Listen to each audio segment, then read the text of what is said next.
In Hurricane Helene's wake, devastation and destruction stretching as far as the eye can see. The powerful Category 4 storm causing damage in at least 10 states. Hardest hit, North Carolina. No power or cell service makes it difficult to coordinate and to know how many people are missing. An expert says Helene could be one of the most expensive disasters in U.S. history. The effects from the $1.4 billion FEMA scandal are just getting started. You heard that right, $1.4 billion. Gone, nowhere to be seen. The state says people are worth $750 as American families are stranded. Homes are destroyed, and the death toll continues to rise. Yet FEMA, the agency responsible for saving lives, has reportedly blocked aid and seized donations. The government that claims to protect us is failing again. And while Americans suffer, billions are being sent overseas. Hey, welcome back to Simply Bitcoin, where we expose the truth they don't want you to see. Today, we're digging into the massive FEMA scandal that is unfolding in North Carolina, and while FEMA has failed, we're going to show you how Bitcoin is helping and saving families, and also how it's going to make centralized bureaucracies like FEMA obsolete. I'm Rustin, head of news at Simply Bitcoin, and we have a massive story you do not want to miss. Send it!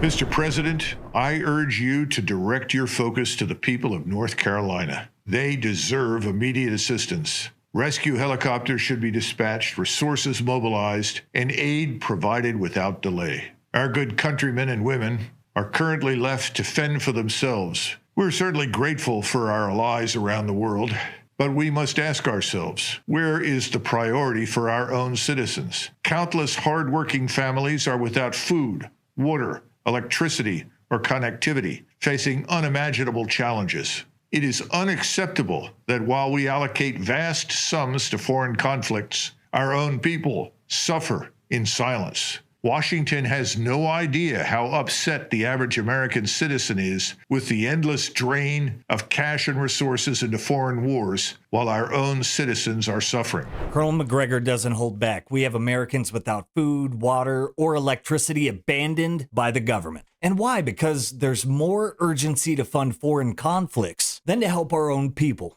How did we get to the point where the state neglects its own citizens while prioritizing war abroad?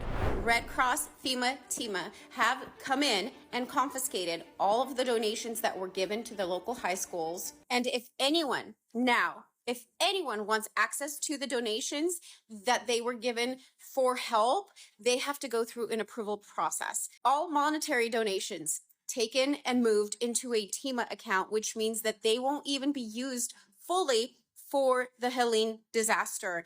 It's like they're turning local relief efforts into a mess of bureaucracy. When did it get this bad?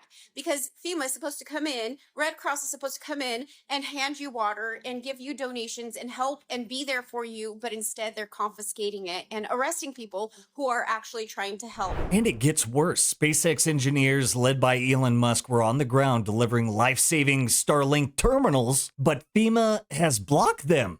You heard that right. FEMA is not only failing to help, but is preventing others from doing so. You know, at some point, it's not just incompetence. It's like outright sabotage, and it's costing lives in the process. They are directly interrupting our ability to conduct missions and operations. And I'm not going to disparage anybody because we are trying to work within partner relationships, both government and non-government entities within state and federal and county. I went to put a couple of people into a hotel last night. They have a security guard at the hotel. And they said, "Oh, we're so sorry. The entire hotel has been booked for federal employees." And I was like, no, I have people that would just pull it out of a mountain that are living out in the hills, and there's not a place for me to put them because we have federal employees that are staying in the hotel. I slept in this white car last night. I smell like foot and death right now, as does every single person on our team. Not a single one of us slept. This is biblical level devastation. This is apocalyptic, the things that we see out there. FEMA's failures don't just end there. Tim Kennedy describes how they've booked entire hotels for federal employees, leaving no room for evacuees. People who were pulled from the mountain with nowhere else to go. Actual survivors left stranded because of this bloated, inefficient agency. We've seen the story before, whether it's Hurricane Katrina, the pandemic, or now Hurricane Helene. Centralized systems like FEMA are designed to fail. I wait in one line, they send me to another line, You know they what? send me You back. can always call to make an I try appointment. to call. I can't get through. The line's always busy. It's ridiculous. Go wait in the appointment line then. I don't want to wait. I've got a job. I don't have all day. I can't say this. You're going to have to take that somewhere else. Hard. All right, you know what? I'm on break. They're bloated. They're slow. There's no accountability. And when things go wrong, everyday Americans pay the price. Meanwhile, the government takes half your paycheck, devalues your savings with inflation, and still can't deliver when you need them most. And this is why Bitcoin fixes this. FEMA is a centralized institution, prone to corruption, inefficiency, but Bitcoin is the opposite. It's decentralized, transparent, and operates without the need for corrupt intermediaries. No middlemen, no delays, just pure borderless solutions. Imagine a world where relief funds are sent directly, where no one can seize donations or block aid efforts. Bitcoin has already proven its value in times of crises. Remember the Canadian truckers, their bank accounts frozen by the state, but Bitcoin changed the entire game. The same principle applies here. Bitcoin is unstoppable, just like the people on the ground in North Carolina being blocked from helping and not being compliant.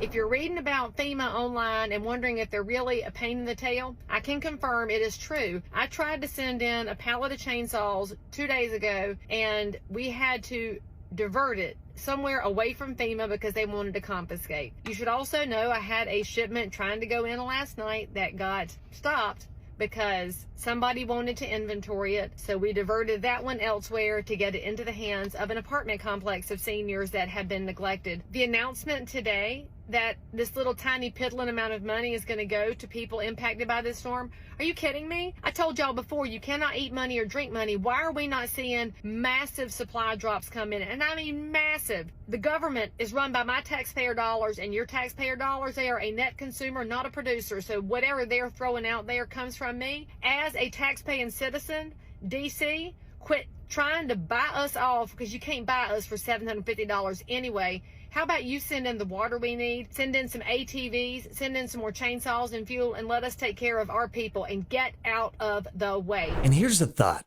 I'm not saying they're trying to destroy the middle class, transfer wealth to the largest corporations, and divide us with fear and hatred. But if they were, what would they be doing differently? Did you know that FEMA might go insolvent? They could go insolvent if we get one more hurricane. We are meeting the immediate needs with the money that we have.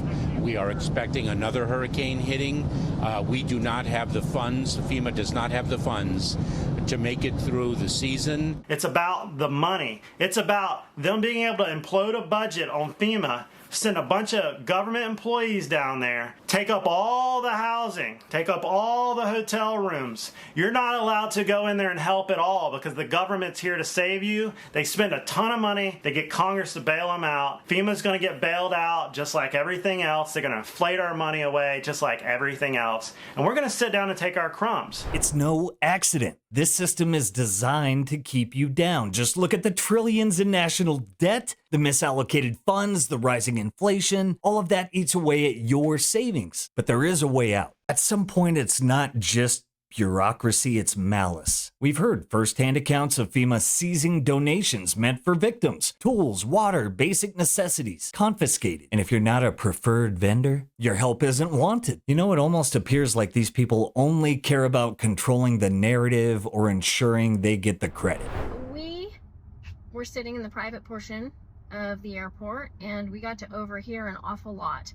The Army pilots, the Navy pilots, hospital representatives, there was a lot of chatter. While we were there, a private jet landed and 4 FEMA representatives got off. 4 people off of a private jet. Come to find out, Mission Hospital was told, a private hospital, that they are going to go ahead and be the morgue center for body recovery. All of the Army Chinook helicopters you're seeing flying overhead, they are doing body recovery. FEMA said, and you can take this as a direct quote, said that they are too tied up at the border to send any more representatives. Yeah, at the border. So anyhow, I guess border control trumps whatever's going on here. So they told Mission Hospital they are not sending refrigerated trucks so that they can stack the bodies up. And we also overheard that whatever fatality numbers you are hearing, and this is a quote, go ahead and add a couple of zeros. So FEMA's too busy with the border. A private hospital and the Army are going to take over body recovery, and private individuals with their private helicopters and their private planes are the ones who are flying in supplies. I was at Hangar 10.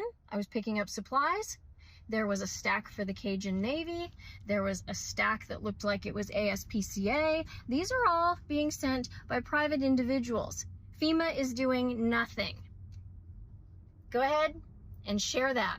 One of the most chilling testimonies comes from Pammy, who overheard FEMA executives saying they're too tied up at the border to send more help to North Carolina. I mean, does that make any sense? I'm no mathematician, but does it seem like they've been too tied up at the border? Whichever way you slice it, we have people dying while the government fails its own citizens. And on a massive scale. You gotta ask yourself, what kind of system are we supporting at this point? After everything, I know this disaster infuriates you, but instead of just being angry, taking action is more important. Bitcoin empowers you to control your wealth, your donations, your future. And it's time to make FEMA and the entire failing system obsolete. The power's in your hands, and Bitcoin is the tool to do it. And we have the community to do it. Check out what Bitcoin veterans are doing and what Bitcoiners are working on, volunteering their time to do. Check this out. I want to say something, because we are Bitcoin veterans. A lot of you guys know that I used to work for a company called Swan.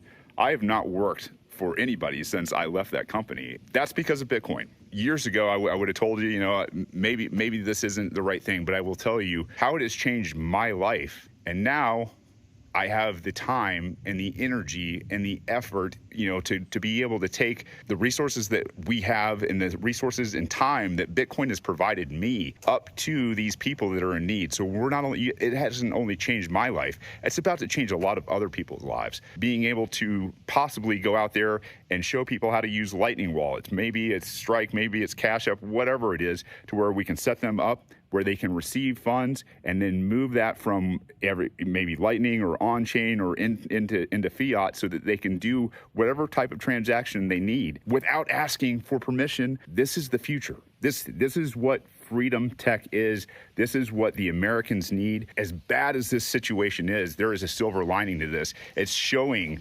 where our deficiencies are, what we need to be prepared for, and then take this model and scale it everywhere else. Download a Bitcoin wallet today. Start stacking sats, because when the system collapses, and it will, you'll be ready. Bitcoin is freedom. Bitcoin is resilience, and Bitcoin fixes this. The more you learn about money and government control of money, you realize that that is the whole game. Everything else flows from that. Every evil thing that government does is only because they control the money supply. Like, take an evil thing that government does, and I'll explain how it's because they control the money supply. Okay, we fought a catastrophic 20-year war in Afghanistan that literally killed hundreds of thousands of people, cost trillions of dollars, and thousands of our bravest young boys died, and then tens of thousands committed suicide in the wake of the war, right? Well, just imagine if they couldn't print the money for that war. Imagine if they had to tax the American people every month for the war in Afghanistan. You think that thing would have lasted 20 years? No way. You'd have been lucky to get it through a year. Yeah. Before the people would have demanded a result. What are you doing here? It's only because they control the money that they can get away with tyranny. Ron Paul would always talk about the gold standard at the time. The problem is that historically, what do nations do when they're on a gold standard and they need to fight a war? They just suspend the gold standard, So the difference is that what Bitcoin brings is this decentralization, where if you were truly on a Bitcoin standard, someone in Washington, D.C. couldn't just say, we're going off the Bitcoin standard now. That's the power that Bitcoin has, that you can actually have a chance at separating money in the state. That is the most important thing in the world to do. And if you're looking to get started and become a sovereign individual by taking self-custody of your Bitcoin today, we have just the guys to help you start your Bitcoin journey. Let's take a minute to recognize our sponsors, the masters of Bitcoin self-custody, the Bitcoin way. You're looking to learn how to Bitcoin, how to properly secure your Bitcoin, you might want to head on over to the newly revamped Bitcoin Way website where you can begin your road to Bitcoin sovereignty today. If you're looking to schedule a free 30-minute consultation, go ahead and use that link below in the show notes. And we've shown you the facts, the failures, and the solution. FEMA is just one piece of a giant corrupt system. But with Bitcoin, we have a chance to build a better future. Hey, share this video, subscribe, give us a pamp, and join the peaceful revolution. Spread that so many gospel, and I'll catch you all next time. Peace. If you prefer to go down with the ship, fuck you.